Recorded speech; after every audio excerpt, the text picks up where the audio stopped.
लालबागच्या राजाच्या विसर्जनाच्या पूर्वतयारीसाठी लालबाग राजाच्या चरण स्पर्शाची रांग पहाटे 6 वाजता आता बंद करण्यात आली आहे आणि मुखदर्शनाची रांग रात्री 12 वाजता बंद करण्यात येणार आहे। उद्या बाप्पाला निरोप देण्यासाठी जोरदार तयारी सुरू आहे। बाप्पाच्या दर्शनासाठी भाविकांनी प्रचंड गर्दी केली आहे आणि याचा आढावा घेतलाय आमच्या प्रतिनिधी सीमा आढळे।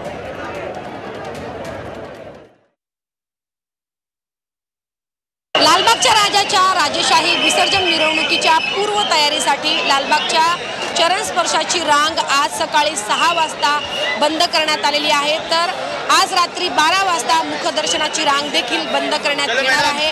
पूर्वतयारीसाठी हा निर्णय घेतल्याचं कालच लालबागच्या मंडळाच्या वतीनं सांगण्यात आलेलं होतं। आता मंडळाच्या वतीनं विसर्जनाची तयारी जी आहे ती केली जात आहे, त्यामुळे आता लिमिटेड लोकांनाच या ठिकाणी दर्शनासाठी सोडलं जाणार आहे।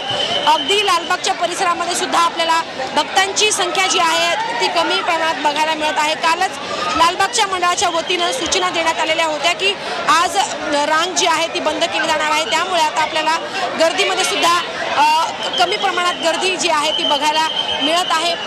उद्याचा जो दिवस आहे तो शेवटचा दिवस आहे आणि उद्या आपण लाडक्या बाप्पाला निरोप देणार आहोत, त्यामुळे राजेशाही विसर्जन करण्यासाठी आता मंडळाकडून जोरदार तयारी जी आहे ती करण्यात येते। व्हिडिओ जर्नलिस्ट अनिल सह सीमा आढळे, 24 तास, मुंबई।